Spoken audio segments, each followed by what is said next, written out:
right, cool. You still gotta think about me. Want someone to hold. You can put me on airplane mode.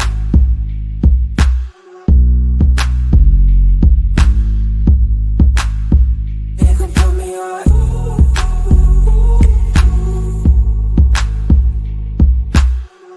You still gotta think about me. Want someone to hold.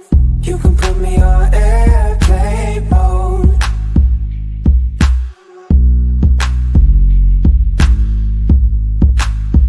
You can put me on.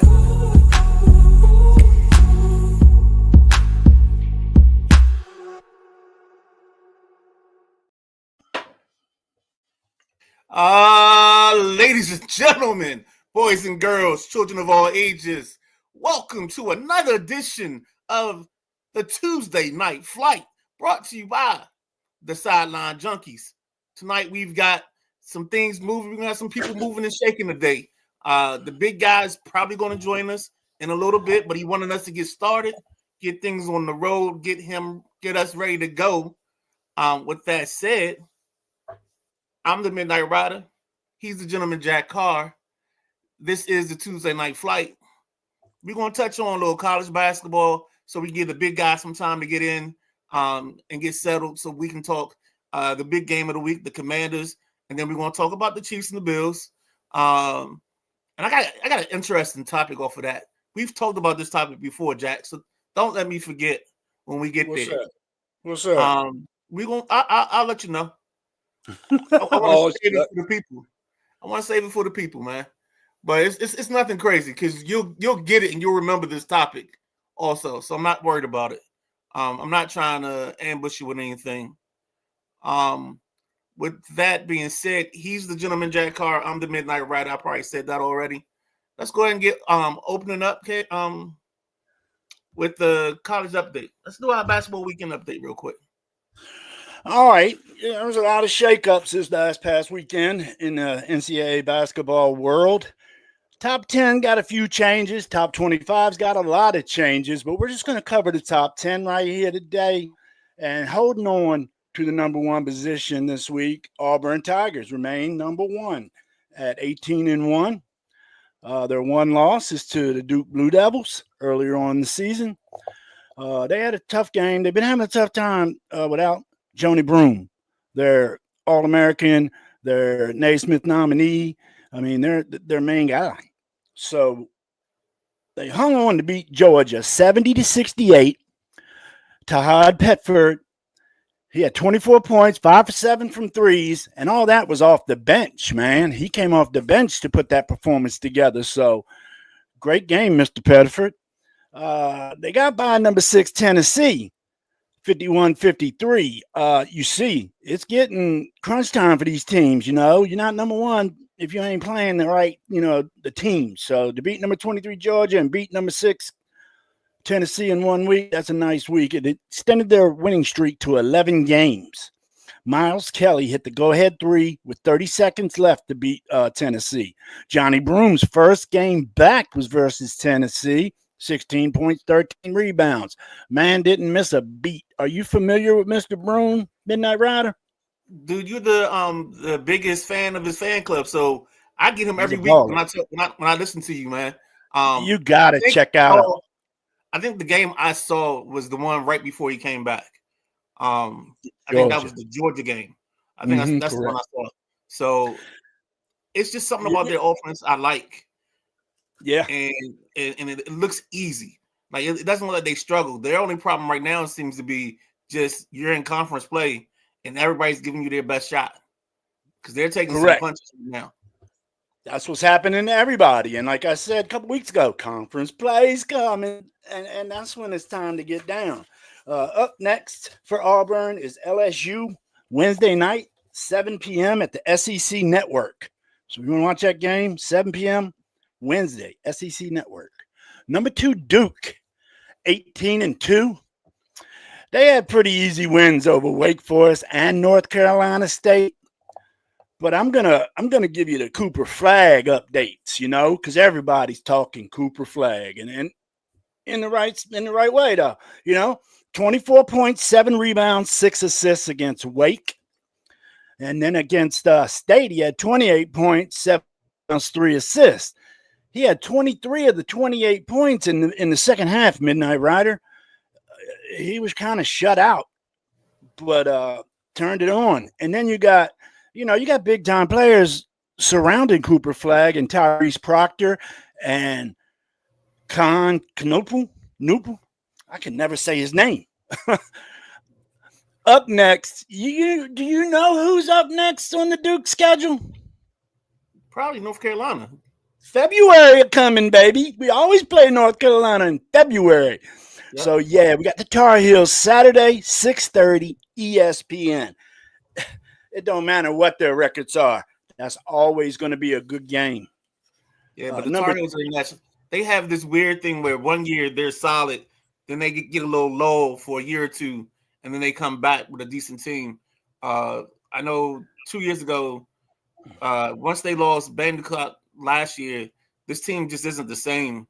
Their outside shooting is erratic at best, and they don't really have a presence in the middle from what I've seen.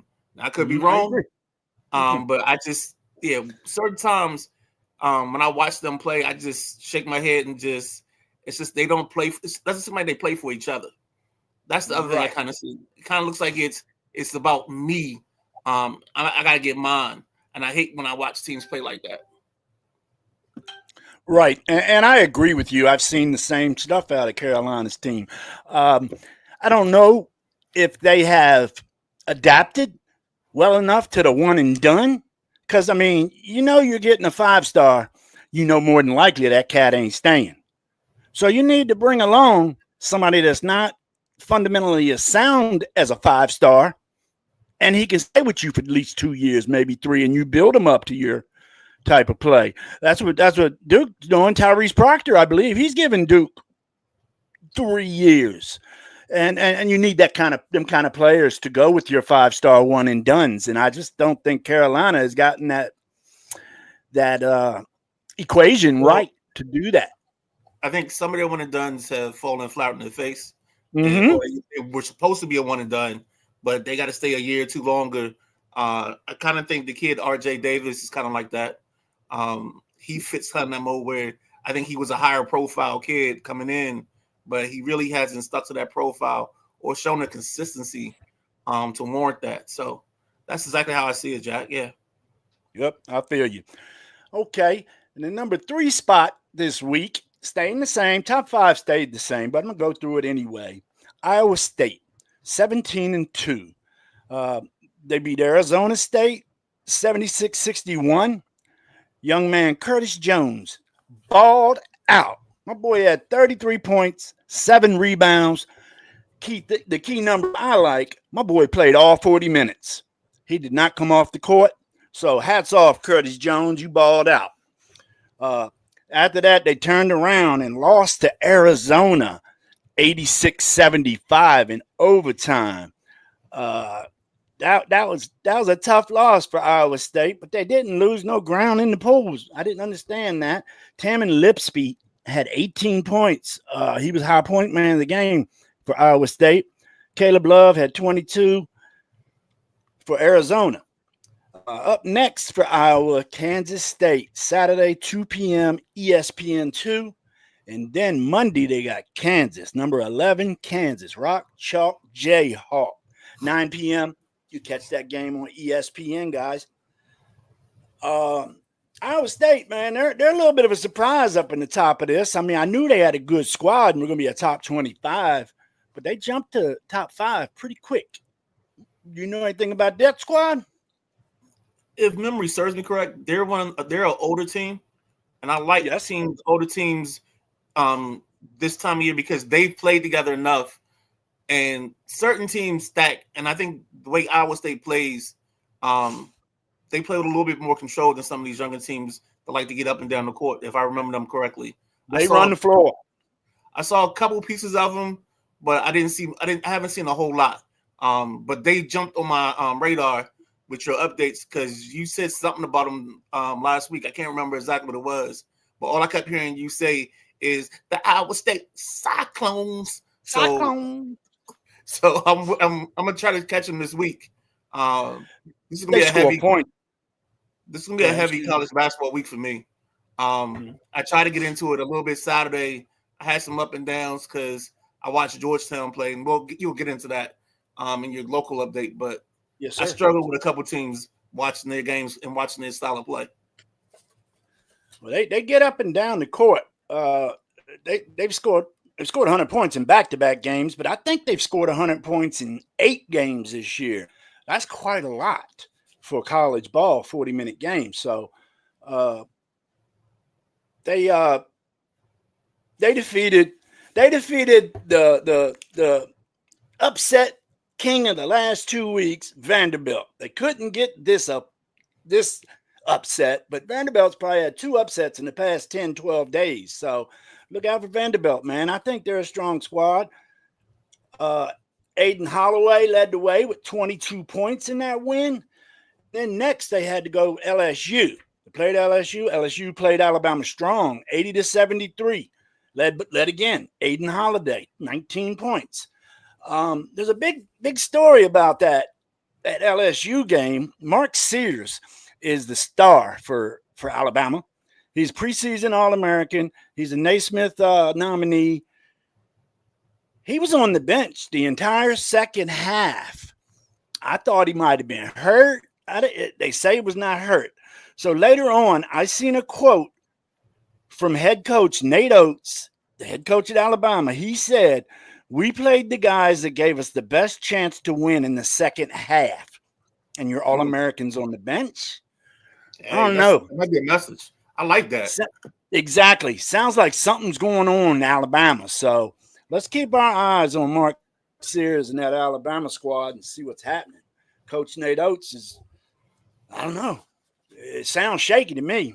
So, and then at the number 5 spot is one of the squads I've been liking since day one. And I know you know what squad that is. Who's your squad? F? The one F? Florida? Yes, Florida. sir. Florida. 18-2 now at the number 5 spot. They've won 12 in a row. Excuse me. They squeaked by South Carolina 70-69. Will Richard hit a go-ahead layup with 4.8 seconds left. Walter Clayton Jr. led the way, 16.7 assists. That was a close game, but they went on to the next game to take out their feelings on Georgia and crush Georgia by 30. Walter Clayton, again, 17 points, 5 assists, 5 steals. I like looking at the steals and the blocks, because that tells me who's playing D. And if you got 5 steals, you're playing some D. I love that. Good job, Clayton. Up next for the Gators, they got a big week coming, man. They got the number 8 Tennessee Volunteers Saturday at noon on ESPN. And then next Tuesday, they got number 24, Vanderbilt. Welcome to the top 25, Vandy. Welcome, Commodores. They got that Tuesday, 7 p.m. SEC Network. Florida, Vanderbilt, upset city. So that's where you at with the Florida. In that South Carolina game, they came back. They were down 14 in the first half. So that shows you some solid play by Florida, keeping in the game. And then moving up one spot to the number 6. Hey, Jack, before you get going, let's welcome in the big guy. Where's he at? Big guy KG, he just jumped in. Where is he at? Are you available, big guy? I just wanted to jump in. I didn't want to say nothing. I know not you. even necessary, man. I know you. I just wanted to creep in and sit in the back of the room and listen. All right. What's up, big guy? Come on, go ahead, Jack. Finish it up, baby. We just been talking some hoops. We up to number 6 in this week's top 25 AP poll. I'm gonna call it the JC poll. What do you think? Yeah, the JC poll. We'll work on it. Houston Cougars. Yeah. 16-3. They move up one spot. They defeated number 12 Kansas, 92-86. Kansas has been taking some lumps, man. I thought Kansas was going to be a top 5 team this year, but they just can't put it together, and they got a hell of a lineup. Jawan Roberts led Houston with 24 points and 9 rebounds in that game. Milos Uzan, 17 points, 9 rebounds, 9 assists. Almost got a trip dub for the young man. That was a hell of a game. You don't see a lot of 10 assists college game, players getting 10 assists in college like you do in the pros. So anything over 7 assists in my mind in college is balling. So good job to that young man. Up next for the Cougars, West Virginia, Wednesday night, 7 p.m. on ESPN Plus. West Virginia is just like Vandy, in my opinion, man. They got a squad. They just can't put A, B, and C together, but they can upset you on any given night. So watch out for West Virginia on Wednesday night. And then Saturday, they go to Texas Tech, number 22 Texas Tech, 6 p.m. ESPN2. In the number 7 spot, we got Frank Izzo's squad, the Michigan State Spartans, 17-2, moving up 1 spot in the top 10. They didn't have much. They beat Rutgers 81-74. What happened in that game that was awesome? Freshman guard Jace Richardson scored 20 points, 3 for 4 from threes, and that's a career high for that young man. So I think Mr. Richardson is going to be – you're going to be seeing him this year and probably next year at Michigan State balling out. So all he needs to do is crack the starting lineup over there, and Richardson will be nice. Up next for Minnesota, today they got Minnesota, 8 p.m., and that's on Peacock. So if you want to check that out, go to Peacock, 8 p.m. In the 8th spot, and they've dropped 2 spots in the poll, is the number 8 Tennessee Volunteers, 17-3. They did have an 11-game win streak going.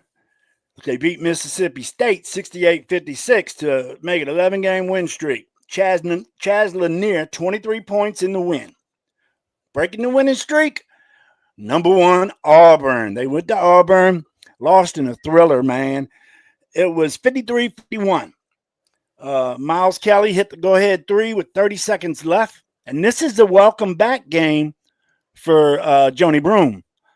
So in his first game back from a severe ankle injury, he managed to get 16 points, 13 rebounds. So I think Mr. Broome is back, and Tennessee should continue to climb up this top 10 board. Up next for them, they got Kentucky. It's on right now on ESPN. So you can check it out on your TV and listen to us on your phone or your laptop. You can do 2 things at once. I look for Tennessee to take Kentucky out. I don't have a score update on that, but if one of you guys could find it, that'd be nice. They're playing right now on ESPN. And then Saturday, they got number 5, Florida at noon on ESPN. So hell of a road for Tennessee the next 2 games. Let's see if they can hang on to a top 10 spot. Kentucky 12, Tennessee 37. Second half, 15 minutes and 33 seconds left. You mentioned another team. Did you say 37-12? No, I said 43-37. Oh, okay. What were you talking about?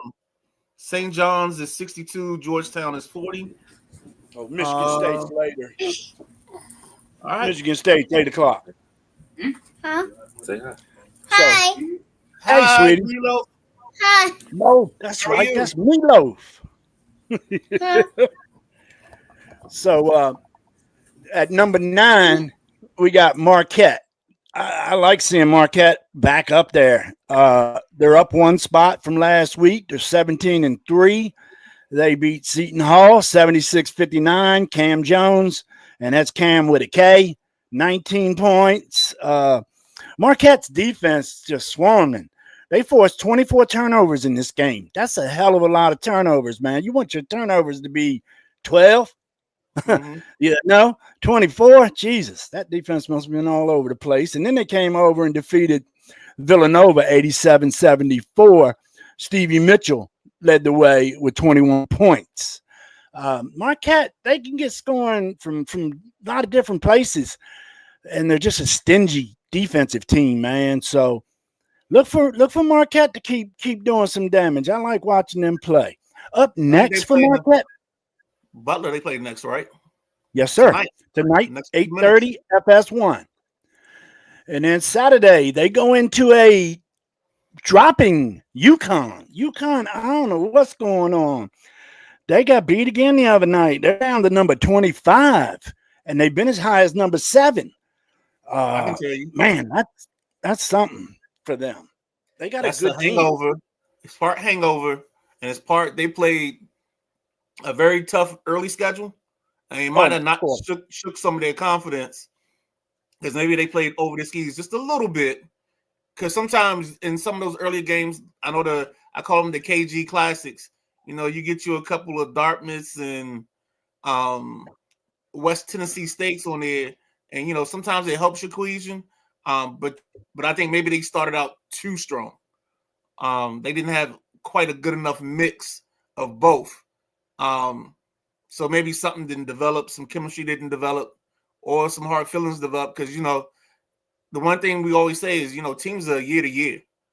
You know, and we'll get into some of that in the coming days, but maybe that's part of it. Because sometimes you can't have all or nothing. Like you can't have all cupcakes.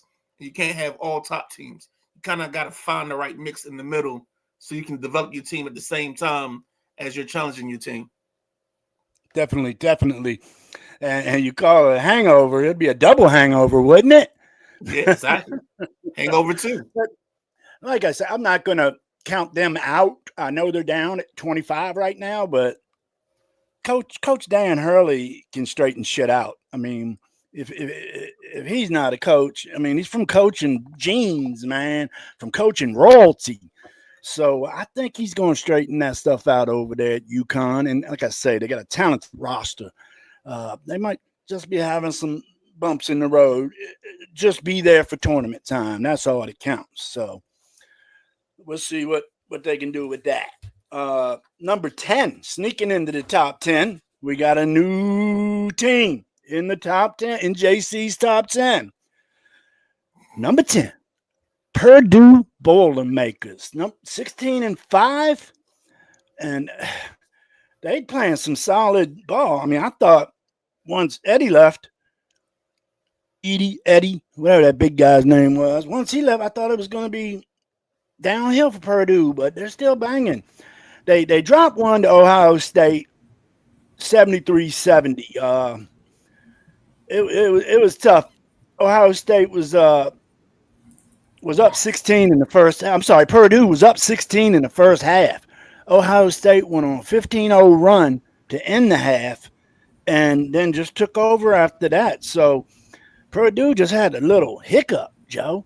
Yeah, what's up, KD? You say something. I love when this guy's name is brought up. That's Zach Edey. Plays with the Memphis Grizzlies right now, right? Mm-hmm. Yes, sir. I said something about this kid during the NBA draft, and it was a certain somebody that sat on this panel was like, he's not going to be that good. No, he's a wasted pick. You don't pick him that high. You don't pick him. I'm like, he's a big that can pass and can score. He's a 20 had to be him. Man. Had to be him because it wasn't me. It was him. He's a 20 man. I stand by it. I stand 10 toes down on it. You don't. I'm not saying. Go ahead. The way this team's draft, you don't draft an Eddie there. You draft him later on because I think I said he gets picked around 15 or 15 to 17. Where'd he get picked? 9th. Okay. So they overdrafted him. But they're doing fine. Memphis doing just fine. No, I think he becomes the new Steven Adams. Well, he's not going to be. I don't think Eddie is going to be a Hall of Famer. Not saying Steven Adams is not talented. I think he's a tier above Steven Adams. Okay, and I think he's going to be a serviceable 20-10 guy. And the 20-10 guy don't mean that much in today's NBA. But the kid in college, four-year player, developed into a great baller. I like his. He has so much upside. I said he should be here in Washington. No, he shouldn't be. Get you a big man that can score. That you can. You got a big man that can bang with the Vucevic's and the Jokic and the Embiids. You got somebody that can bang with them. That's all you need, baby. But that's just me. Go ahead, Jack. I just wanted to put that in there because anytime I can stick the screws to this guy right here, I'll do it.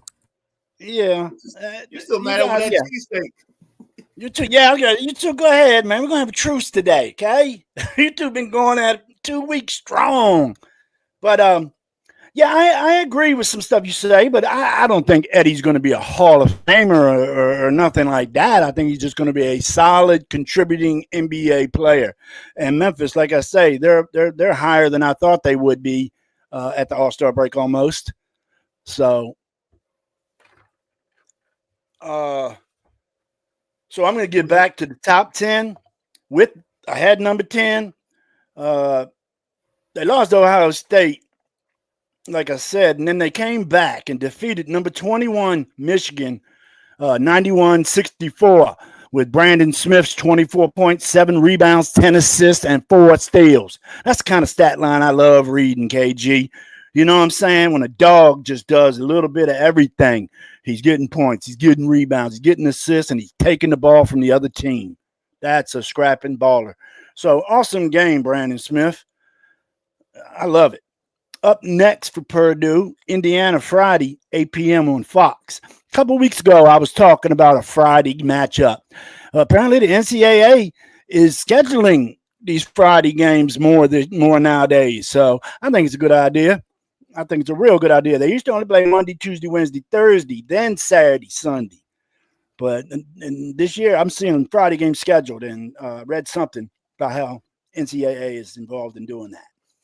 So Well, it might help them from a travel standpoint. If you get somebody to play on a Friday night that's going to the West Coast, and if they got to play Monday back at home, you know, that gives you an extra some room there to get some rest for the kids. Well, that's no Because now doubt. the conferences aren't all on the same. You know what I'm saying? Like you just can't ride up and down 95 to play in the Big East anymore. You know, or in the ACC, you got to go across to California to play Stanford. So if they're smart, they would have built in some rest days for these kids that way. Correct. Yeah, And- I was checking out. Go ahead.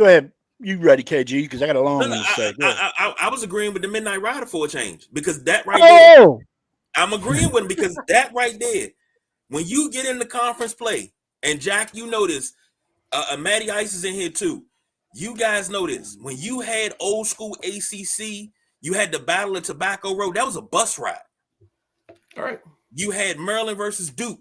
That was a bus ride sometimes. And then 9 times 10 it'd be Maryland versus Duke. Then Duke could go play Virginia or Virginia Tech. It would be, you know, in an order. Same thing when Maryland came down. Maryland went in the order to go play everybody. The Big East, you had Georgetown would go and play Seton Hall. They would go play St. John's. You know, it would be a whole thing, and then everybody makes the rounds around. When they did this conference realignment, nobody thought about travel. Nobody thought about travel. That's the thing that blows my mind. Nobody thought about goddamn travel.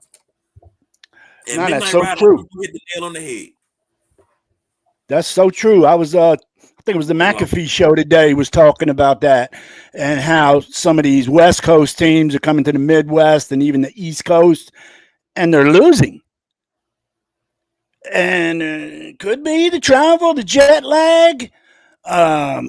These kids aren't used to that. And then some big ass basketball players on a plane, you know it ain't the best comfort on there. Now NBA, that's a different story. Their planes are bad. But yeah, all this travel, it's unreal, and it's got to be. Well, I know these universities got billions, but it's got to be costing these universities a lot of money. I saw something about the first year Maryland went Big Ten, how much the increase on travel expenses went up, and I can't imagine what it's like for UCLA, USC coming over here.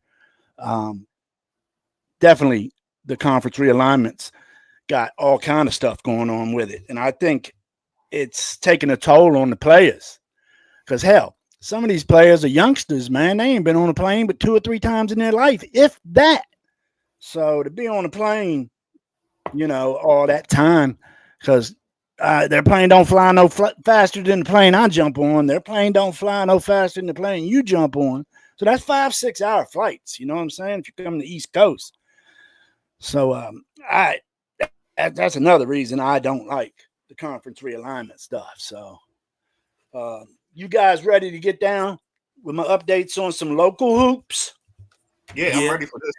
Let me get to this real quick. Matty Ice said, talking about that tier above Steven Adams, that tier will still get you a max salary in today's NBA. Yes, sir. You Yes, got sir. bench players getting $40 million. Like, that's saying something right there. Mm-hmm. So with the local hoops, I'm going to turn it around and start. I'm going to start with Georgetown today. Georgetown sitting at 13-7. Had a good game last week. I was texting with the Midnight Rider. I'm sorry, I was texting with KG during the end of that game, and it looked like Villanova had them. Georgetown made a hell of a comeback, snapped their 4-game losing streak, and beat Villanova 64-63. Same guys, Micah Peavy, 24 points. Thomas Sorber had 15 points and 11 boards. Them two guys are the heart of this team. If Georgetown had some more, how should I say it, better than role players around them, I don't feel they even have role players around them. They have some better talent around Sorber and Peavy. Georgetown could be a much better squad. That's all you see every week. In the loss to Providence, 78-68, again, Sorber 25, Peavy 27. I mean, you got two guys scoring 50-some points, and you can't win. So the bench is weak over there at Georgetown, I feel. You look at the box scores, man, it'll be 5 or 6 guys scoring. That's it. So if you can't get no points off your bench, then you got a point in time where your squad just ain't scoring. So Georgetown needs to work on that. Do you agree, KG? Yeah, go ahead, KG. I'm sorry. I want to hear his side. I'm going to say this. You see, I got Craig up in the corner. That's how I feel about what you're saying. I got Craig up in the corner. Because, you talking some good stuff, but I've been saying that for 3 years. We've been hindered by recruiting. So you telling me that Cooley is dealing with the same thing that Pat was dealing with? Seems that way. It seems that way. I mean, is that the only reason you wanted to comment? You didn't want to speak about how Providence, in the Providence game, Georgetown got 0 bench points? You just wanted to throw the shot in about Pat. Because, okay. Pat ain't doing nothing there. Yes. Because he was handcuffed. Okay, they didn't break him. What? He wasn't. He was handcuffed with the COVID year and trying to come back from that. He wound up having to suspend players for breaking team rules. And 2 of his best players he had to let go of from the program. 3 of his best players he had to let go of from the program because they broke rules. That was McClung. I can't think of the other 2 guys' name, but that was McClung and 2 other guys. McClung was ready to Matt go? Anyway. Where did Matt go? Did he just leave and go try for the NBA? Because I know he's in G League. No, he went and played 2 years at God, I can't think of the name of the school. I got you. Yeah, I like Matt McClung. I felt he was handcuffed at Georgetown. No, the problem with Matt McClung was he never saw a shot he didn't like. He thought his green light was fluorescent. True. No, I watched Matt. But he had nobody else. I watched Matt at high school. I watched him in high school, all through high school. And I remember the professor, Johnny Lucky, he was like, you got to look at this kid in Virginia that's going to Georgetown. And of course, he was dunking all over the place, but he showed handles. He showed he could move. It just didn't translate. It translated 1 year at Georgetown. Where was he out of? Virginia? Yeah. Was he out of Virginia? Yep. Mm-hmm. Local kid. Yeah. And he been all over the place. South Bay Lakers, Bulls, Windy City Bulls, South Bay Lakers, Delaware Blue Coats, Philadelphia 76ers, the Magic organization. He's been all over the place. And he's a 2-time slam dunk champion. Yes. That's the only reason why they bring him up to the NBA is dunk. I know. Somebody gave him a 10-day or something after that, I believe. It's the first year he got the dunk count. 1 year he got a 10-day out of it. I don't know what that. I think he was in Orlando for 10 days right after that. I think that's who Yeah. it was. But no, I mean, I watched Georgetown the last couple nights, and Jack, I'm totally with you. I think Sober is the engine. Their problem is their guards are god awful. Their guards have not seen it's almost like they look for turnovers. Like if they had incentives in their contracts on their scholarships to make turnovers, these jokers, oh my gosh, they should open up a bakery. I mean, it's just ridiculous. I was just watching as we were doing the show in the St. John's game, and the guy comes down 1-on-3 and he's trying to make a move and go through 3 people, or they're passing the basketball at the big man's feet. That's a golden rule. You never pass a big ball. You gotta get it up to him. You don't pass nothing low to a big. It's bad enough to hit the back Above his waist. Yep. Yeah. But no, I've watched those 3 nights, and every night by halftime, if you had to drink for every cuss word I said, you probably be in the ICU. They pumping your stomach, because it just doesn't make sense. Like everything they get has to be off of a dribble handoff. They don't pass the ball to get open; they dribble to get open, and then every time at the end of the shot clock, you see them going down the lane with no angle, trying to throw up a layup, and it's either blocked or it's an air ball or some terrible shot. So it's to the point now I just know what to expect, and that's crazy. I agree. No, I agree. I've watched 4 Georgetown games, maybe 5, and I usually got to turn it off, man. Watch something else. I try my best, guys. They don't play good ball. They don't. And I'm not going to disagree with you there, Jack. It's not. Yeah. This is what I was afraid of. And Midnight Rider got on me about it. He was like, man, you can't think like that. You got to move away from the tree of Thompson, as he calls it. And I said, when you do that, we're going to lose our identity. We're going to lose everything that is Georgetown basketball. And one thing Georgetown has been known is developing bigs and having quick guards.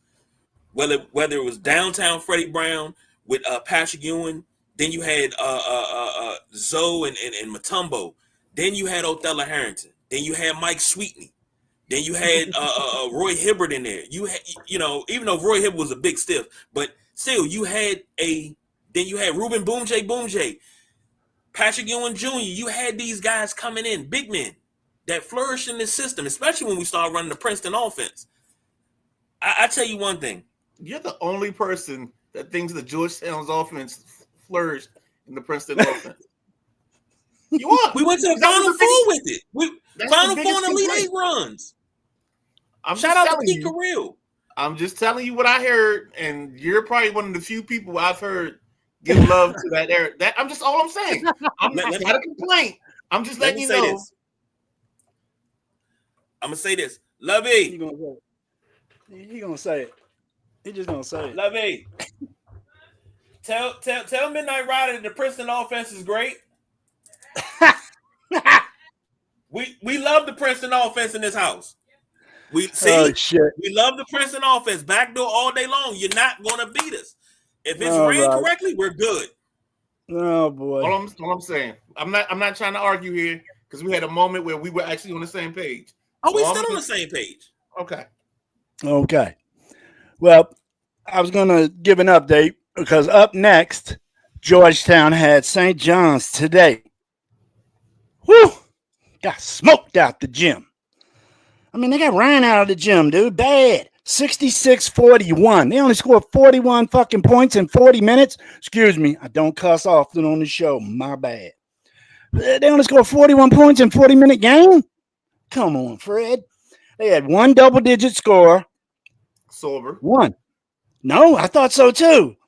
Sorber got held to 8 and PV got held to 6. Malik Mack scored 12, 13. Scored 13. I mean, Sorber still battled, got his 9 rebounds, but they must have played a triangle or something on him because that's all you got to do to beat Georgetown. Play triangle and 2 on your big man down low. They suck. There's a lot of traffic. They sagged into the paint a lot on them, for sure. Oh, I bet. What are they scared of? Like you said, the guards suck. Yep. You know? That's what a lot of teams are going to do on Georgetown. It's game plan. All right, let's get to a little brighter note in the area, just a little bit. Oh, look up Maryland's record. That's the only thing I don't have here. Maryland Terps upset number 18 Illinois last week, 97-70.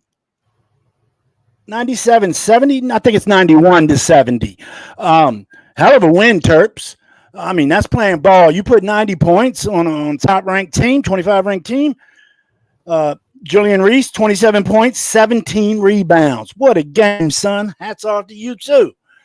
Derek Queen did his thing. 25 points, 6 rebounds, 4 assists. I look forward to seeing Derek Queen at the next level, man. I think he's going to hop, skip, and jump right on out of Maryland after this season. Reese, I don't know. But they are the leaders of this team, no doubt. So they upset Illinois. Then they beat Indiana 79-78. Rodney Rice led all scorers with 25 points in 38 minutes. I love guys that put in minutes. Well, Maryland wins that on a last second shot with like 2 seconds left. That was a good ball game, and the Illinois game was good too. I watched both of those, and I enjoyed both games. Yeah, Maryland's playing good ball. They're starting to put some things together. Reese had 10 rebounds. Queen had 11 rebounds. I mean, I think Queen averages double-digit rebounds. He might be. I got Maryland at 16-5. Okay, that sounds about right. So, let's get out of this. Next Tuesday, I'm gonna look into some of the nation's leading scorers and rebounders and see who's where about that. I did not get an up next for Maryland. I will do that right now. Well, let me get to a couple of comments while you do that. Sure. Jack Wagner checking in saying, "What's up, fellas?" What's up, J-Dub? He also says, "Gee, I really had hoped they brought Patrick Ewing back. We need to find a coach in Georgetown." That's what I thought too, Jack. Not even gonna lie. I didn't want Patrick Ewing to get fired because I felt like he didn't have the full tools to get going because COVID messed up a lot. I'm not even gonna lie, but that's just my opinion. Maddie said Princeton style versus Wisconsin style. He's snoring all Z's. I hope Maddie's not taking a shot at Bo Ryan's flex offense. That's all I'm saying, Maddie. We good. You can talk about some things. We can't talk about the Bo Ryan flex, baby. He said first team to 40 wins. Hey, let me tell you something. I grew up in an era where Dean Smith would run 4 corners and stall ball. Oh, Lord, I used to hate that. Late in the game, that's back when we had the shot clock. Yeah. I used to hate that. Even in the shot clock era, you can still run 4 corners. Yeah. And we were up in a pickup game. We were up by 1. We just ran. I was like, run 4 corners and tire them out, man. We'll get something. We'll just keep working the ball around until we find something. And we wound up winning that game 11-7. I'll take that. Yeah. So up next for the Terps, they got number 17 Wisconsin. Wednesday night, 7 p.m. Big Ten Network. So check them Terps out. They're trying to make a move. They got another ranked opponent. So let's see if they can't get another upset bid Wednesday night. I look forward to that. And like I say, man, football's coming to a close in a couple weeks, everybody, and it's hoops time. And I tell you, I don't enjoy much more than just talking hoops, pro hoops, college hoops, concrete parking lot hoops. I love basketball. It's just, so many players out here in the colleges that we're getting ready to see make that jump to the NBA. And I kind of miss the 4-year guys because, college basketball records are pretty much locked now. Because if somebody's good enough to break them damn records, they're not going to stay 4 or 5 years, So I think unless you do single season records, that's about only thing that's on the table now for college basketball as far as records. But I just missed the day. And like you said about Iowa State, I do believe there are 4 seniors on that starting 5. And that's rare, Very rare. That's hen's teeth rare.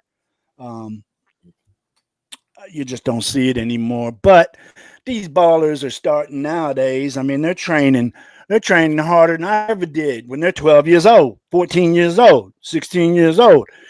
They're just training. And, a lot of these kids play one sport year round. I'm not a big fan of that, but what you want to do? To go 12 months perfecting your craft, working hard, and that's how these players get up to the college level at the skill level they are, because like I say, they're working night and day 24/7 from a young age to prepare themselves to try to be the next guy to make the league in the NBA, So college basketball is just a stepping stone nowadays for the good players. So that's the NCAA wrap up. That's JC's top 10. Any questions? Anything y'all want to talk about? If it's J AP's Dub top said, "Let's 10, go Twerks." if it's AP's top 10, how is it Jack Carr's top 10? It's JC. Because Jack Carr hijacked. JC, I mean, if you want not to AP. do it, so if you want to do it, let's do a Jack Carr top 10, where sometimes you shake up the top 10 from AP. That way we can call it yours. I would have shook it up. I would have dropped Iowa State. They got lost last week and didn't drop in 3. I know it was double overtime, but shit. I don't even think I mentioned it was double. It's double overtime. If you want that, I can shake some shit up. Iowa State would have dropped at least 5 in my poll. Okay. And, let's get your thoughts on it, because that's part of the Tuesday thing. The Tuesday next week special. Once we get off the football, is we make our own list. We do our own stuff. We do it our style. That's right. All right, folks. Oh, go ahead. I'm sorry. Sam Moll checking in and said, "Who's a believer now? My psychic powers are back." Oh boy. Predicted the Eagles right here on the sideline junkies. We need fans championship belt. Call it the shot caller. That's actually not a We're about bad to get into idea. that. Oh, But you got to not make a bad idea. You got to make call it- more games than just one. right. Ain't that right, Midnight Rider? Right. It's got to be like I've a called 3 games right.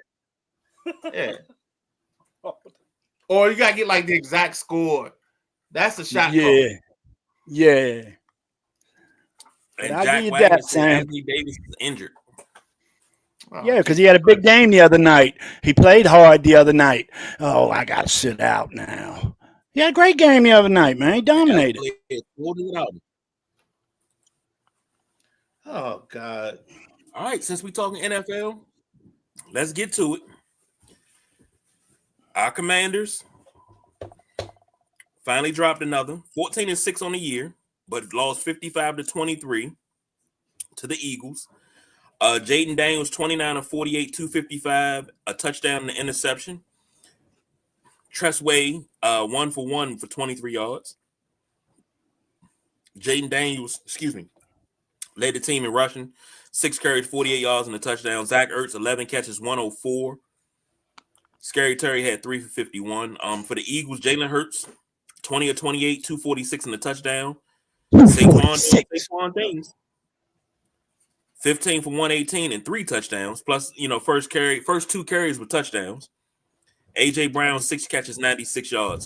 Start with the gentleman, Jack. I just needed 250. I just needed 250 out of Hurts. 250. That's all. That was a 9-leg joint too, and that's the only one I didn't get. I had Cook for 2 touchdowns. God dang it. I'm gonna take a line from Andy Reid's commercial on TV, man. Fumblerooski, Fumblerooski, Fumblerooski. You can't give the ball up like that and expect to win. When the hell did Washington get Butterfingers, man? I never seen them lose that many balls, man. I thought we did well on the turnover game this year. You ain't gonna win no damn game with 4 turnovers in a game like this against a team like Philly. Can't stop Saquon. The damn Philly's line, man. If you're watching that first long one, he broke. They had every lineman and every linebacker damn near taken care of, And then it came to the two backs on the left side that made a piss poor attempt to make a tackle. And Saquon spins and goes across field and scores the touchdown. That was just sad. I understand. The line is good. They're going to block linemen. They're going to block linebackers. But you need safety to come up here and lay a lick on them. What happened to safety stopping the run? I understand the corner's got to cover their guy. But when a safety sees a run play, man, he should just have red in his eyes and be ready to fire somebody up. But they can't tackle. Maybe they had a bucket of chicken before the game and they fumble and can't tackle because their hands were slippery. I don't know what it was, but I ain't seen Washington like that all year. I haven't seen them like that all year, and I don't think you guys have either. Philly played a good game. They didn't play great, but I don't know, man. I was frustrated. I mean, even though it was a great season for Washington, that hurt. That loss hurt because that wasn't the squad we seen play the last 4 or 5 games of this season, man. I think if we'd have came with a game, it would have been better. I mean, I knew we had to score to beat Philly, no doubt. I knew we had to score. But damn, 52? Hanging 50s on you? Shit. In the NFC Championship, that's the biggest one since the Bears back when it was only the NFC. So, I don't know, man. I was lost for words. It kind of messed up my Sunday a little bit. I didn't watch much of the Bills game because I just was so beat up and I just took a nap. So that's what's up with me for the Washington Philly game, man. Saquon just chewed us up. And tush push out the ass, that was comical down the end zone with Luva jumping over the line 2 times in a row. And I ain't never heard nobody be threatened by the referees. Hey, do that again, we're going to just give them the touchdown. Guess it's a rule because everybody else is saying it is. I ain't never heard it. And another one, Midnight Rider. That damn fumble they talking about, dude was down by contact on a fumble? Man, let them boys fight for the ball. Because our guy, Badass, our guard, he came up with that ball at the end. I didn't get it. But I'm not going to say refs took it, Philly cheated, none of that. Washington lost. They lost. So let me stop, man, because I can go on for days talking about that game, man.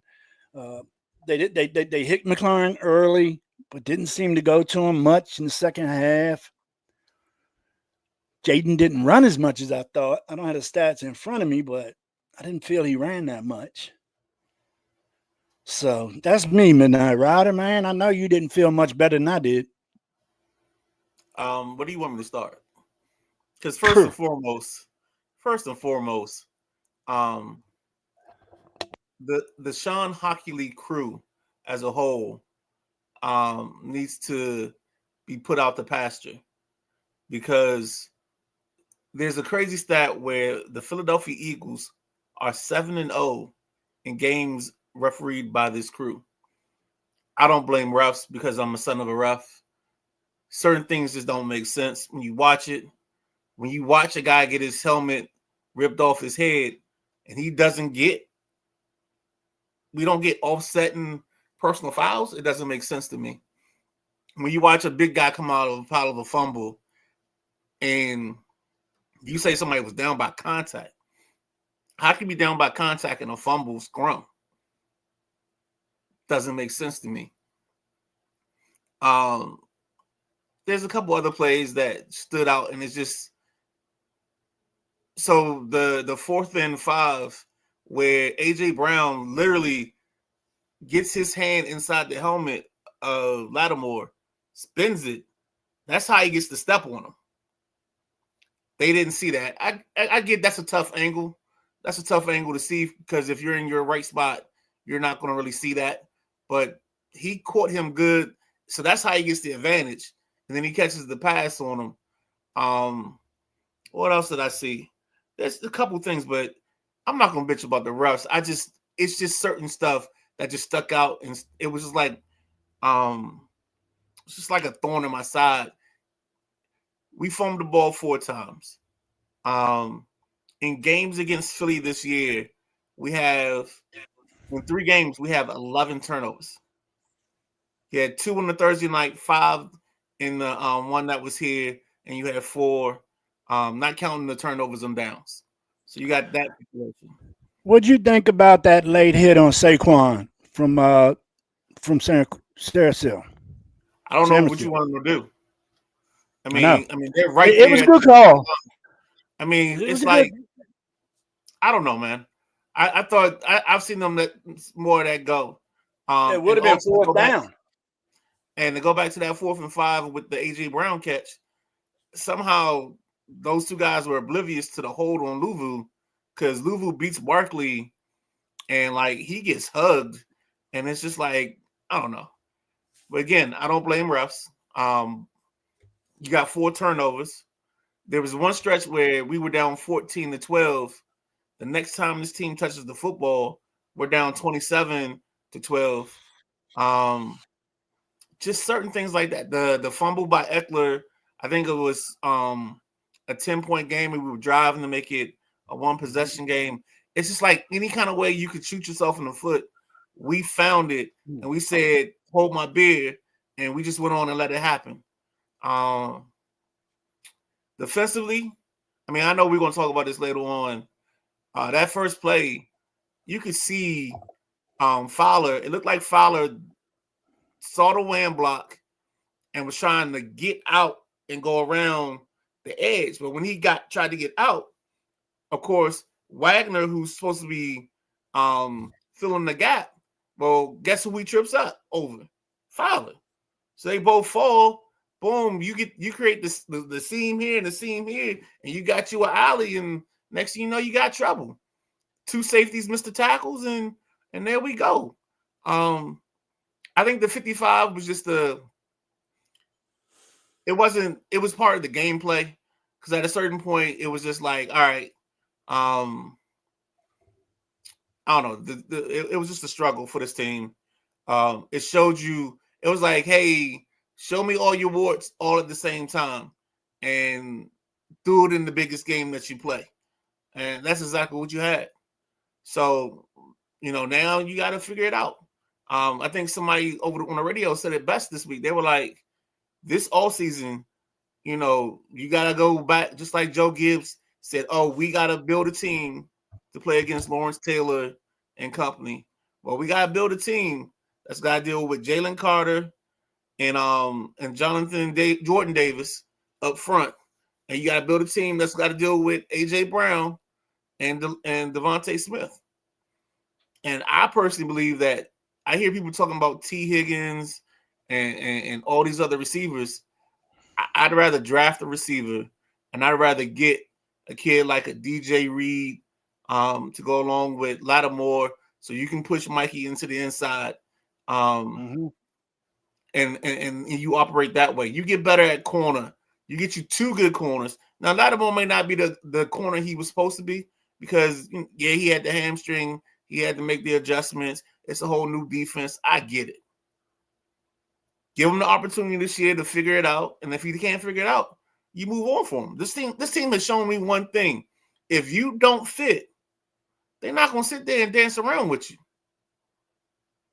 We built different here. We arrived violently. I could joke with you to the death here, but I'm going to let KG talk. I'm going to say this. Midnight Rider, I respect your decision not to go after referees, because the great man that your dad is and was, I get it. And I got to call a spade a spade. And it wasn't just referees. It was just, we have said something about officiating for 2 years. Maybe a little bit longer as far as playoffs go. But I remember last year in the championship games, we were talking about referees. We were talking about what is going on with the officiating. Officiating was just bad all weekend. Officiating was bad all weekend. How is it that you have a pileup for a fumble? You're peeling guys off. Before you peel everybody off, you're already awarding Philly the ball. How are you awarding Philly the ball? And they weren't even the first ones to jump on it, but you're giving Philly the ball already when Biotish is like, hey, ball right here. I got ball. Oh, down. You can't be down by contact if everybody's on the ground. I've never, as somebody that knows the rule book forward, backward, sideways, I know it in Swahili. I know it in Wakanda. I know it in English. So what's never, holding in Swahili? Huh? If you had What to was call holding in Swahili, what's the call? Why you gotta go there? Yeah.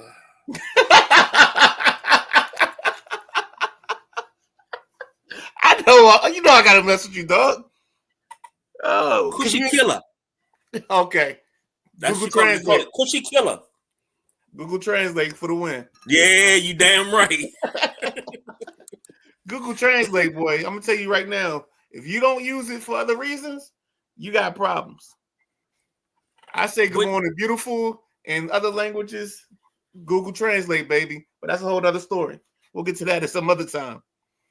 Jack Clark muted himself, and he don't remember that he muted himself. Oh yeah, dude. That's because you play it for real, Midnight Rider. You know, I'm talking to them piggies. Morning, beautiful. Let me say this so we can move on because we got another game to do.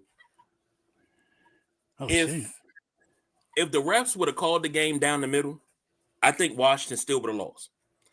Because either way, the refs didn't make you fumble. The refs didn't make you go in this game and turn the ball over. We hadn't turned the ball over that many times, I think, all season. You wait until the biggest game of the season. Huh? Yeah, 5 against Philly.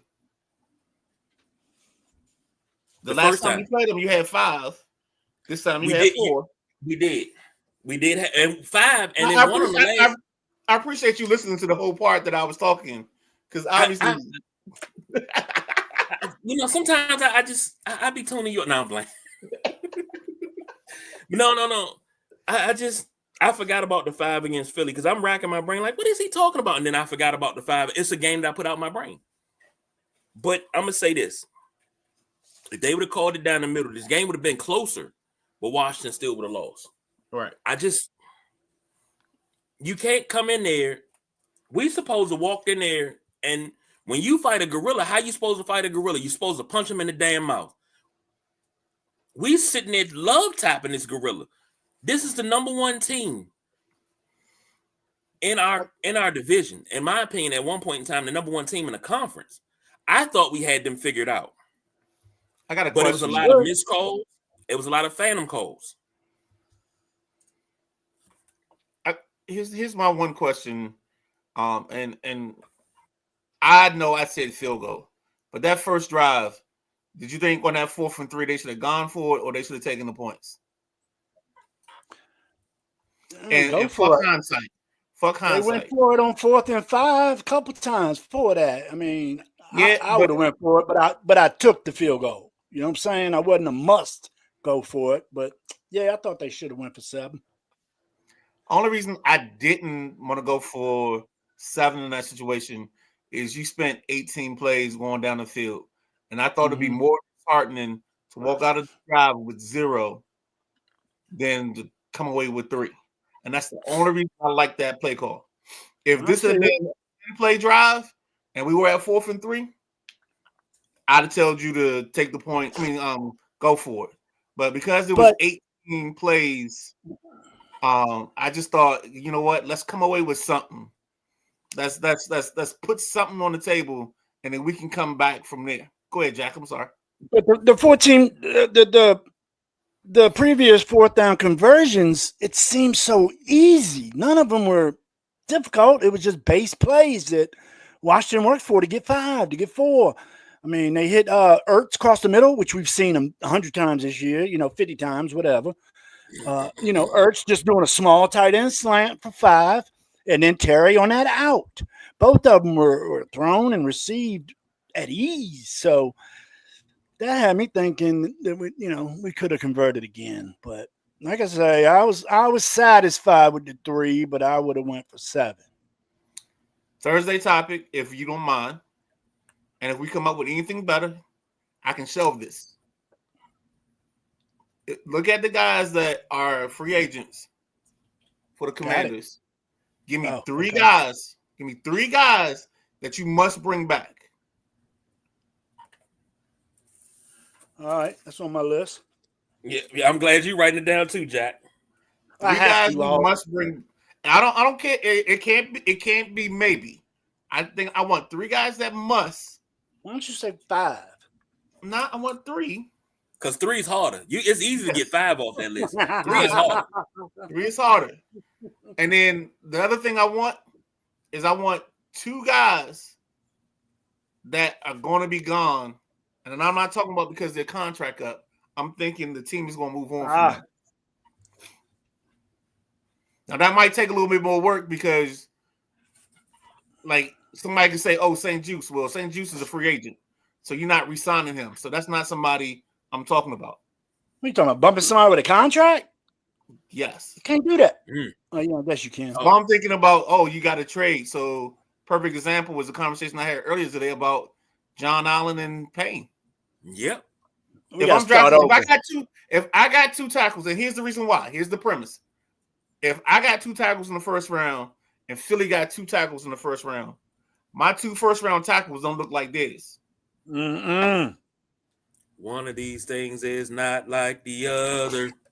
Nah, we So- need to start over from Allen and Payne. And like I say, Johnny Newton can fit in fine. He was a rookie this year. I think that boy will be okay. I mean, more than, yeah. I'm not worried about him. I think he could actually even play in a 3-4 and be nose tackle. But No, we don't do much of that. I won't do that with him. But again, so 3 players of the guys that are going to be free agents that you got to keep. 2 players that are on the roster and under contract that you can move on from. We want to let go. Now, that doesn't mean that they're going to, but for That's you, who you and want. in your mind, you like, hey, That'd be a nice this list. dude- I could get him on a U-Haul. You know what I'm saying? And I'm talking about, were you willing to drive the U-Haul to his house and get him out of town? That's what I'm And that's talking 3 about. of those as well. 2. That's how you get the 2 to 5, get Jack. that go. That's how we get Gotcha. you the 5, Jack. 3 to stay, 2 to go. That's your Yeah, I know 5. I don't know All how to right. equal. Let's get to a 5, couple of these man. comments. We got one more game to do. Matty Ice said just the wrong game for the turnovers and how to forget the tackle. Didn't like the field goal in the first drive. Yeah, Jack I know Wagner that. said no one can stop Saquon so far. Xavier checking in. Luvu was trying to be Troy Polamalu, and I don't blame him. And Jack Wagner said can't give up 7 rushing touchdowns. No, you can't. But 3 to a quarterback and 3 to Saquon, dude. I don't. They said that's never happened before. Neither a running back good for 3 and a quarterback rush for 3. That's a hell of a day. Jeez, man. Against us. well, finally, the Bills drop a heartbreaker 32-29 to the Kansas City Chiefs. I think Josh Allen was masterful in this game, 22 of 34, 237, 2 touchdowns. James Cook, 13 carries, 85 yards, and 2 touchdowns. Mac Hollins, right? Yeah, Mac Hollins. 3 catches, 73 yards, and a touchdown. For the Chiefs, Pat Mahomes, 18 of 26, 245, and a touchdown. Also had 2 rushing touchdowns. Kareem Hunt, 17 for 64 and 1 touchdown. Xavier Worthy, 6 catches, 85 yards, and a touchdown. Start with the gentleman Jack. What you got, man? Like I said, I didn't watch much of this game. I was so frustrated after the Washington game. I took a little nappy nap, but I did follow up on it. And it's a totally even game stat-wise, pretty much. 2 sacks allowed. Penalties was about the same. They only had that 1 fumble by Mahomes, so it was a clean game. I didn't see it, but I heard about a Buffalo Bills tush push. Did you Yeah. see that, Midnight Rider? Yeah, it was How'd 2. that go? How'd that go? I didn't see it. The first Twice? one, I think the first one was okay. The second one was terrible. Because everybody knows that Josh Allen likes to go left on his version of this. It's not the same. It's like Yeah. it's like if you know what it's like. It's like if you made what's the movie? What's a good movie? If you made Casino, and then you try to come back and make Casino 2, like that's what the tush push is with Josh Allen and company. It's like, Cool. yeah, it's just a bad sequel that even though people wanted it, after they got it, they're like, I could have done without it. And I think that's exactly When I heard about it, I'm like, why are they doing that? Josh has one of the best bootlegs around. How many touchdowns does he score with that boot? You know, fake it to Cook on the right side, he goes left. I didn't understand why they say again. You can run quarterback power. You can run quarterback sweep. Put the backs out in front of them and let him go. But they don't do that in Buffalo. They do the naked bootleg. Quarterback counter. For many of those. So I didn't like that idea of why Buffalo was trying to do something different in their offense. I felt did they end up scoring on that drive at all? I don't remember that particular drive. I don't remember that drive particularly. I think they got stopped on one because of a bad spot too. Because this is what happened on one of them. The ref closer to my TV marked him short. The guy from the far side had him over.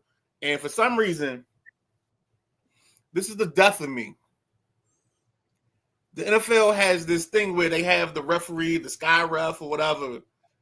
Like, it's like when you need him, he never around. But whenever there's a random ass play, he right there.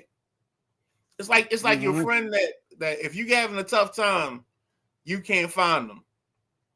But when times is good, he right there. That's the NFL sky camera. It's god awful.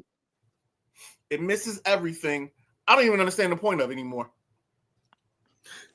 Excuse me. Well, you know, I compare this Buffalo losing to Kansas City, kind of like back when the Bulls at the three-peat, and then the three-peat after Mike came back, you had Detroit and who else was up there with them fighting for Utah, Seattle. Well, they were on the West, but I'm just saying fighting to get to the NBA Finals. I got you. Kind of like Indiana. Kansas City. Yes, Indiana was there with Reggie Miller, continuing to not be able to get to the championship because of one program, you know, and it's just crazy. And you sit there and think the Bills years ago were in 4 Super Bowls in a row and lost all 4 of them. So Bills just got some shit luck. Good thing BJ not here. He'd come through the screen. Let me say something. Please. This again was another game that was poorly officiated. Like Midnight Rider said, you got the guy from the top of the screen coming down on that 4th and 1 that would have gave them the continue to drive, gave them the first down. You got the other guy over to, well, the opposite side, saying it was, what's the name? It was Kansas City Bowl. What are we talking about? What are we doing? It was clear on every replay. Even the announcers like, yeah, that's a first down. That's a first down.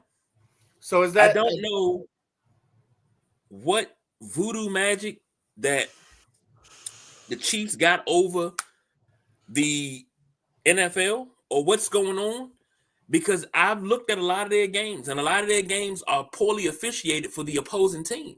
And I've been saying it all season. Jack don't like to hear it, but I got to say it. Kansas City is getting all the calls. To put me in that? Yeah, because I know you don't like to. I brought up facts, and you don't like to hear it. I mean, I get it. Calls screwed up all over the league. They are, but anytime Pat Mahomes, what was it? Was it T.J. Watt punched him in the shoulder? Hey, you can't hit me like that. You can't hit me like that. You can't hit me like that. It was after the play. And he's messing with him, tapping him in the shoulder. You're crying about somebody tapping. You see this? He's hitting me in the shoulder. He can't do that. That's not a bad Pat Mahomes, dog. That's not. I'm glad you workshopped that. That's not a bad Pat Mahomes. No Patty. It's hard. You got like the right amount of Kermit the Frog and Pat Mahomes at the same time.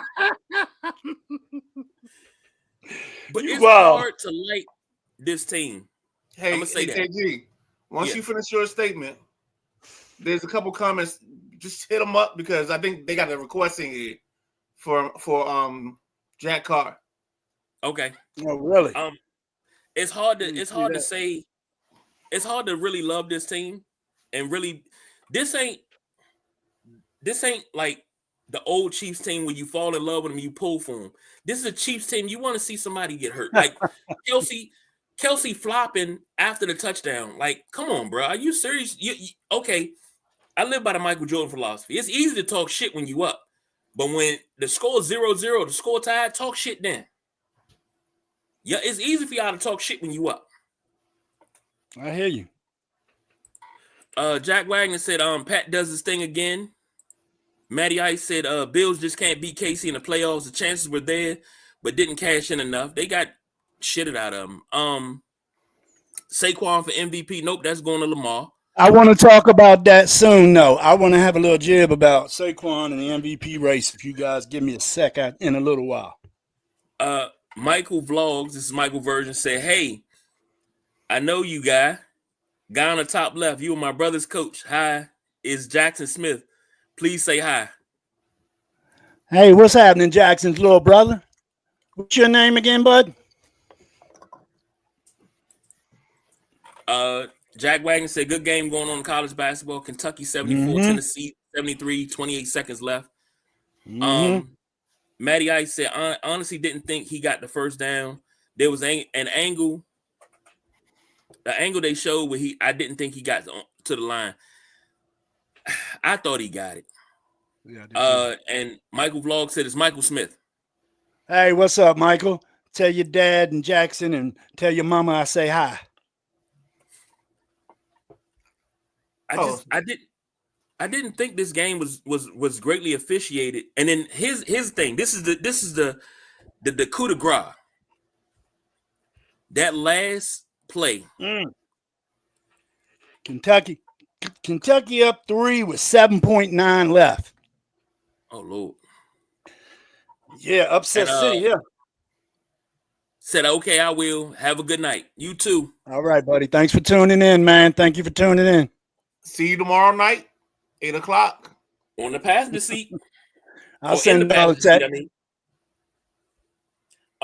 That last play, Dalton Kincaid. I think he had to be sick after that play. And I no doubt in my mind, because he had that ball and it just went right off. But if you remember, now Jack, you might have been asleep during this one if you didn't see this. Damn, they threw a flag. God bless America. Soon as I get to my point, the internet decides to act up. It's time to wrap this thing up. I hear you. But the flag goes down. They say, oh, it's a flag on the play. And everybody starts moving down like it's going to be on Kansas City. There was never a flag on the play. They picked up the flag and said, no flag on the play, Kansas City ball. If he would have caught that pass, they would have called the penalty and brought it back. There's no doubt in my mind that that's what would have happened. Hello. And then Jack would have did that. I dropped some stuff off my desk. So I just think, and this is I don't know if you guys sideline junkie water bottle.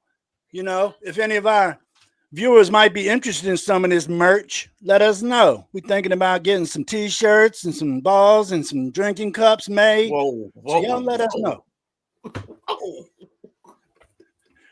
Look, put us out there. Yes, sir. Big jumps. We got to have marbles. Big jump. Got to have marbles. Oh, like God. that guy on Major League, like what the Chinese do. Don't do that, Jack. Don't feed into that. That means you actually watch that garbage. Oh no. I do watch Major League. I got a channel that has 24/7 Major League, dude. On my TV hookup. God, y'all just made me forget my train of thought, man. That's what we do. I don't know. I just think, that's what I was gonna say. Here was my question. I know we talked about this a couple times before, and the question I asked you guys a couple times was, being Buffalo, not being able to get past Kansas City, being Baltimore, and not being able to get past Kansas City, do you view every season because you can't do it as a disappointment? And would you rather be a team that can't get there as opposed to getting there and losing up every time? Well, give me this. How much longer you think Patrick Mahomes going to play? In these rules, he got another 10 years. I tell you, if they win a third, I think Kelsey's gone. Well, I think think Kelsey's gone regardless. I think Kelsey's gone regardless. He's got everything he wants in his life, including a hottie. So I don't know if she's a hottie. She not fugly, fool. But I think Kelsey's done. Body for me. Oh, I agree. She is a skinny twig, but she's very pretty. I think Kelsey's done. And as tight as Kelsey and Mahomes are, they might lead together. And if Kelsey, when Kelsey leaves the team, it's over. Nah, I mean, Mahomes. When Mahomes leaves his team, it's over. But Mahomes not leaving before he gets to Pat. I mean, that's just like when Brady left the Patriots, it was over. Brady, how many wins does Brady? How many Super Bowls does Brady have? 7. And where's Pat at? He's at like 4. I mean, if he gets this one, it'll be 4, right? He ain't going nowhere. No time. No. It'll be 5. Tampa Bay, San Francisco, twice. He's got 3. This will be 4. He got 3. This is 4. Yes, sir. He's not going nowhere no time soon. Hold on, they won one before they started a 3-peat. Oh no, this will be 4. Yeah. Right. They got 2. They didn't get the 3-peat yet. Right. No, he's got 3. This will be number 4. Right. Right, but he got 1, then he skipped a year, then he got 2. Yeah. Right. That's the year the Bengals beat them, and the Rams won the Super Bowl, and then they got 2 after that. And then the catcher is, I think he's chasing Brady, and I think that's what he wants. So I don't see him leaving no time soon because I don't think Kelsey's his guy, but Kelsey's not enough of a thing that you can't replace a Kelsey. And they got 84 and they got 2 kids. Yeah, I agree. That was slip of the tongue, man. No, you good. No. Kelsey, I meant to say Mahomes. When Mahomes leaves, this shit's over. It's going to have the same thing that happened in New England. It's going to be the same thing. I mean, shit. You lose a franchise quarterback, Hall of Fame quarterback. You don't just put another one in his place. So, but think about this. I think Mahomes is in year 7, and he's been in what, 5 Super Bowls? Oh yeah. I seen a stat about that. It is amazing how many years he's played and how many Super Bowls he's been in. You're right. It's something close to that. It's only his rookie year. Actually, he's only missed 3. His rookie year, the year the Patriots went, and the year the Cincinnati went. Every other year he's been in the Super Bowl. That's crazy. That's Terry Bradshaw type shit. Why am I leaving? And he didn't even start his rookie year. I don't know, man. He started one game. I think they got more things going on in their life that they don't need to play ball till they can't walk or can't perform. I think they want to retire on top. I think they want to retire on top, not going down the hill. You got Tom Brady out there. If his motivation ain't catching Brady, then he shouldn't be playing ball. Let me ask you a question. See that? Let me ask you a question. Before you ask your question, Kelsey, I think Kelsey's gone in the next 2. I think Kelsey might have one more. I think this season or next. Right. I think if he leaves this season, I think he'd want to have it so he and his brother can go back to back into the Hall of Fame. I think that would be his only reason for leaving this year. Well, that was it. Him and his brother had discussed the possibility of both going, and Travis was like, "No, I'm going for 3." Right. Something ain't been done. I'm staying to do something that hasn't been done. So there was talks in the Kelsey family. I heard of them both retiring last year. because Right. he's had some injuries. I know he feels football when he wakes up in the morning. He not skipping down the street every morning. He feels football every day. Let me ask a question, and I'm being honest. I'm not trying to cause no problems. I'm not trying to cause a discussion. Most people believe that Tom Brady's the greatest quarterback to ever play the game. And I say most people because I'm not most people. I mean, when you talk about legacy and what they've done for the game, okay, if you want to talk about stats, okay. You want to talk about postseason records, okay, I got people that I can put there ahead of Tom Brady. Do you think, in most people's eyes, Patrick Mahomes will supplant Tom Brady as the greatest QB of all time when it's all said and done? I mean, even if he goes three-peat now, do you think he supplants Tom Brady? Honestly, Winning the three-peat? No. He still got a few more years to pass Tom Brady in greatness. I feel. Go ahead, Midnight Rider. This isn't a conversation for me. Okay. No, Let me because say you guys already know. It depends on how we ask this question. I know who's my quarterback, and everybody looks at me crazy when I say who my quarterback is. If I ever have to make a team and start it with a quarterback, so You already know who mine is. So that's why we can't and that's going to be fodder for when we get. That's another SAT word, Jack. That's going to be fodder for. I know that word, dude. I'm gonna say messing this. with I you. know that word. No, I know, but you all right. It was all right. But no, I'm gonna say this. I think that's the show where we get into like the April and May part of the schedule that Top we start quarterbacks. having some conversations like these. I'm down. Can I say my always down. Saquon part right now? Yeah, go ahead. Hold on, give me 1 second. Oh. 1 second. I'm sorry. I'm gonna say this, and I know the world's not gonna agree with me. If you sat me in a room and told me I could choose from two quarterbacks, Patrick Mahomes being one, and any other quarterback being the other, I'm going to choose none other than the great Johnny Unitas to start my team over Patrick Mahomes. I don't really. Patrick Mahomes, he's not my guy. Nah. I'm sorry, he's not going to be my guy. Okay, so And you're that's making not your the favorite team, not the best team. I'm gonna because when it comes down to it, I know for a fact my quarterback doesn't need the protection of referees, and he doesn't need to cry because he got sacked. See, this is where this argument gets. I love now that you said him. I love this argument even more because we're not going to see the same thing because there's me and you, and this is the one time we're kind of on the same page of where we want our guys as our QBs. And not what everybody thinks from the accomplishments. So I think we need to have. I'm talking professional football best quarterback.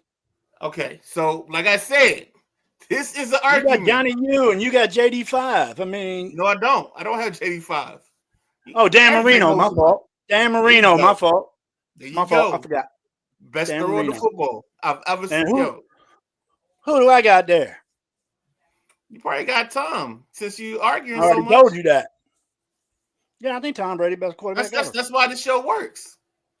This is you can't and let me say it this way because Sideline Junkie Nation, I hope y'all understand that this isn't an act.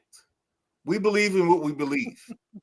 And we don't make this so we can have a show and we can have arguments. No, we don't even have because I don't allow us to have conversations like this before the show starts. I tell people it's content, and everybody says, "Oh, Midnight Rider going to say content." Yes, because I want this to be organic and in the moment. And since we know each other so well, we know some of these things going to happen. But again, it's organic in the moment. But I love it all together.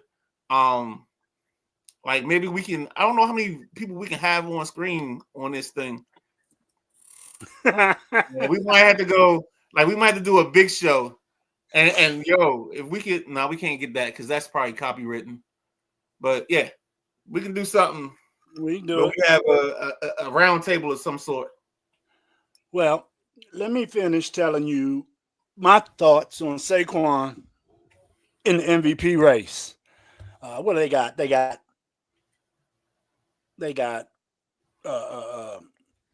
Allen, Jackson, Burrows, Saquon, and there's one more nominee. I can't think of who it is. But I'm telling you, man, Saquon's big play ability, he's got more big plays than anybody in the league. I'm going to compile this for Thursday's show to show you why I feel strongly about Saquon for the MVP, man. His big plays, I mean, he's probably got more 40-yard plays than anybody in the league, I bet. 30-yard plays, 20-yard plays. I mean, the man is just a bomb waiting to go off with this offensive line in Philly. It better be close, man. It better be a close MVP race on the votes because it's not a runaway by any of these guys, in my opinion. And damn, I mean, you got Saquon. He's put up 250 yards against one team this year, the Rams.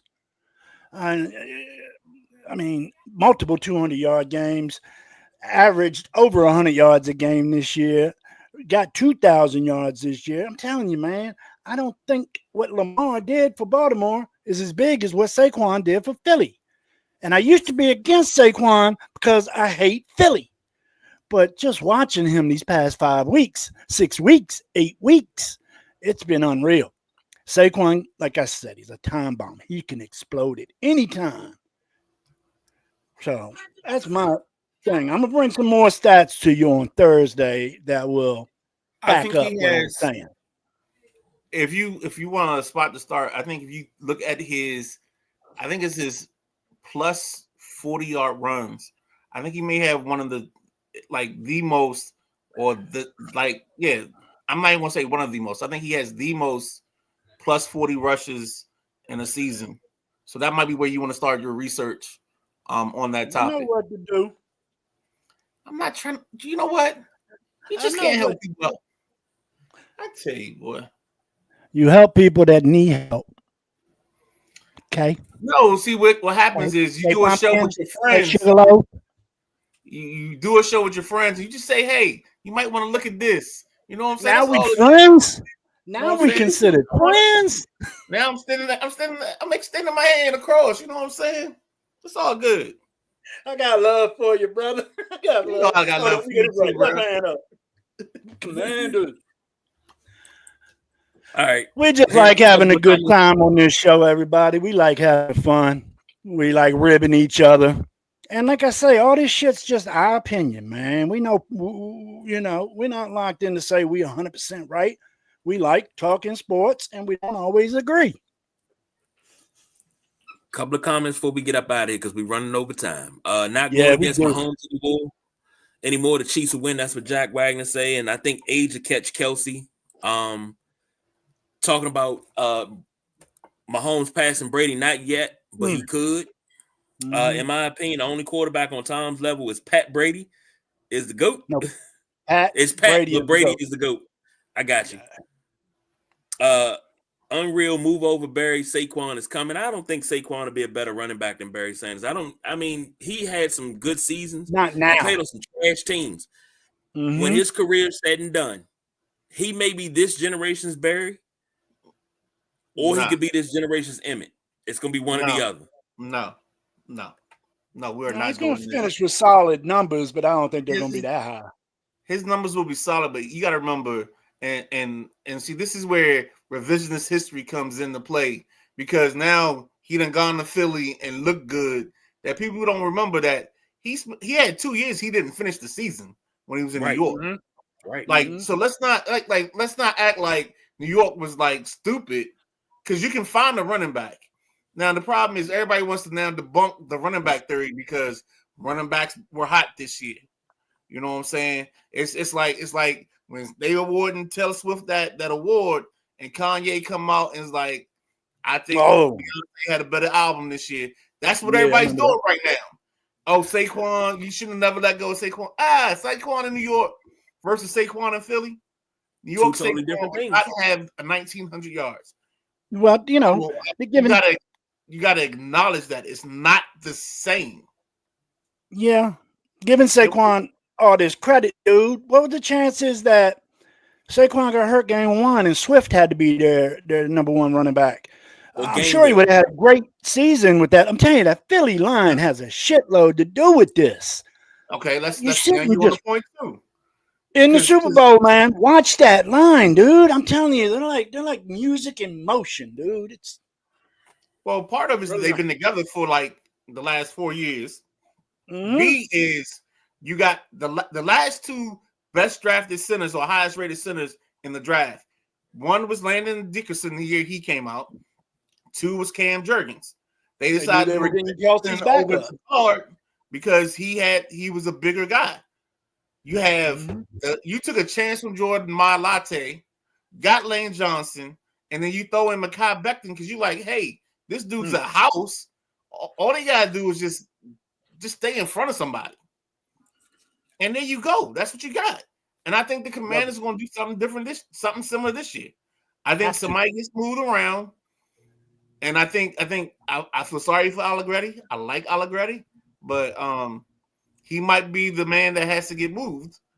And maybe they draft a left tackle. Maybe they Cosme draft got to go. Cosme got to go. He ain't got to go, but he got to move to the bench. Got to go. Allegretti? No, you said Cosme. Cosme. You said Cosme. I was shaking my head at Cosme. No, but Cosme, Cosme ain't can be it? healthy. Cosmi? Is that his name? I think he Yeah, holds Cosme. all the time. He's holding all the Cosme's time. gonna be hurt. Cosme's gonna be hurt, so you have to put somebody in his place and figure that out until he comes back. Because he tore his ACL in what? No, you just extended him. He can't be gone. He should have hurt his hands because he'd be holding all the time. You just extended him, so he's not going nowhere. Well, yeah. All right, to the bench then. So the guy you just extended, never mind. We're not gonna do this today. We're bringing in free agents. Comments. That meant to say move over Emmett. Saquon is coming. Saquon is not gonna finish. I'm sorry. It's the reason why I say he could be because Emmett. We talk about revisionist history. Emmett is he had the Great Wall of Dallas. He really wasn't that good and da. Emmett was a great running back. Barry was a great running back. They worked hard to get where they were. Don't ever diminish their accomplishments. Saquon worked hard to get there. I think he'll finish top 5 all time. I just don't think he'll be number 1. Jack Wagner said, I'm a Dallas Cowboy fan, but that dude's an unreal running back I've ever seen play. That dude's an unreal best running back I've ever seen play. Over Emmett? Mm. Damn, leave that one, Jay. Emmett was sick. He said the best running back you ever seen play. Now you know what? That might look. Put a pin in that because we got that. We're gonna talk about that in the off season. Jack Wagner, you're gonna have to come in here. You're gonna have to come in here, and we're gonna have to sit down. We're gonna have to hash this out. We're gonna have to get cups of coffee, hot cocoa, and everything else because it's gonna be an all nighter for that one. I don't even like this one. Matty Ice said I would take Bo Jackson in his prime. Let me ask Matty prime. Ice a question. I'm And I'm gonna ask you gentlemen this quick question real quick. Do y'all believe Bo Jackson is human? Because I don't. I've never believed that Bo Jackson is human. Oh God, here we go. I'm 43 years old and I've never believed this dude is human. He is not of this world. He threw a dude out at third base from right field, flat-footed. The dude walked on a wall and was parallel to the ground, Midnight Rider. Come on now. What human being can do things like this? That was one of the best throws I've ever seen. I seen John Elway throw the ball from center field and caught it at home plate in the air. And then when I seen Bo do that, I said, holy crap. Yeah, flat-footed, no crow hop. No. And he said, you don't run on me. You don't run on me. Only other person I could see hold a runner up like that, and I've only seen video, and that was Roberto Clemente. It's the only other person I've ever seen hold somebody up like that.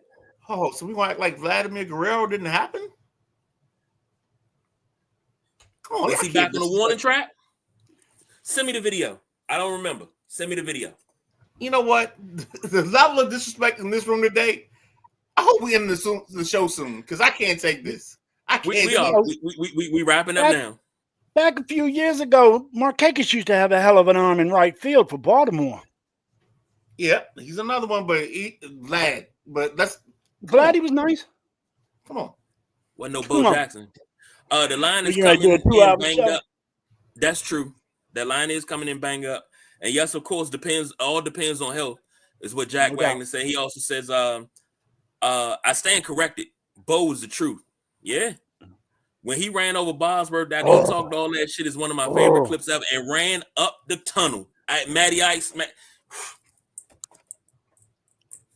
La la la. Doormat. He Dream. wiped his feet on Bosworth. Ooh. Let's wrap Midnight Rider up. Let's go. Let's go home. Oh. Let's go home. Yeah.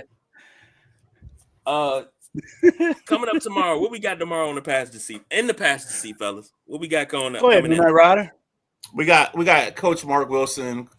Currently, I think he's currently still the coach of Surrattsville High School. We coached together for a stretch right around 2012, 2015, somewhere in that mix.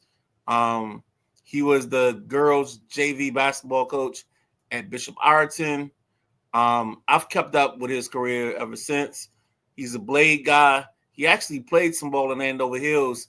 So it's funny to me that, like, as many people as Jack Carr knows, like, I think it's gonna be funny tomorrow that at some point they're either gonna realize that they played against each other or they know each other through somebody else. I did play 1 year in Landover Hills. So I'm not sure his age. Is his age my year? Which I forget which year yours is. What 86. year? It's 3 BC was your year, right? 86, punk. He was. I think he graduated. He was at. I think it was at Rose from 84 to 88. Okay, chances we cross paths then, definitely. Yeah. That's why when I said his name, I was like, gosh, yeah, I could have crossed paths there. Then I know in 2017 or 18, he was the Bladensburg basketball coach. So so tomorrow we got Mark Wilson. I sent you all his stats or his info. Appreciate that. I apologize that it was like he sent it to me like in an iCloud thing, and I couldn't access it, so I had to get him to just forward it to me.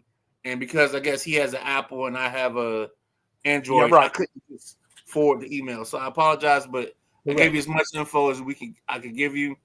You did. You did great, buddy. I gotta tell him tomorrow that if he wants, he can spark his stogie. He can do whatever. We're gonna have a good time, man. Okay.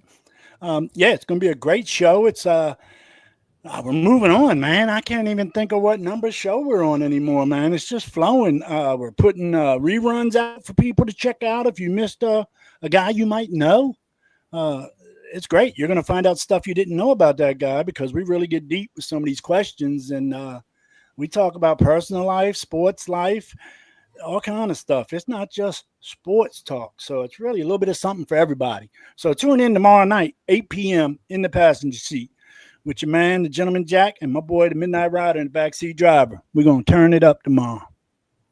Yes, indeed. And for those of you betting folks like these two gentlemen that's right here with me, the line for the Super Bowl is already out, and Kansas City is a 1.5 point favorite. Over under is 49.5, and that line is brought to you by FanDuel. I'll take that KC number in a minute. It's going to change. Yeah, that's going to move. That's going to move. It's going to go to, yeah. I think it's you got 2 weeks. Go, yeah. When it comes to gambling, I'm like Maverick. I got to buzz the tower. Ladies and gentlemen, thank you for joining us. Thank you to the Gentleman Jack. Thank you to the Midnight Rider. Thank you to everybody that commented. It was too many of y'all to get into. I am at my peak. I got to get out of here. These two gentlemen will be back tomorrow to give you in the passenger seat at 8 p.m. tomorrow. Please, please, please be on time for that because they like to start and pull out quickly. Whoa, you can watch that episode anytime you want. If you don't want time, go to our Facebook page, Sideline Junkies Podcast. That's our page that has all the films on it now. We got 24. We got Sideline Junkies 24/7. That's a page we got where everybody can put in stuff. But Sideline Junkies Podcast has a list of all our shows, past and present. Please go to Sideline Junkies Podcast on Facebook. We out of here. Go ahead. For the Gentleman Jack. Wrong side. For the Gentleman Jack. I'm used to being on my other side. For the Midnight Rider. The Boss BJ on special assignment. Y'all have a good night. Oh my God. We are out of here. I don't know what that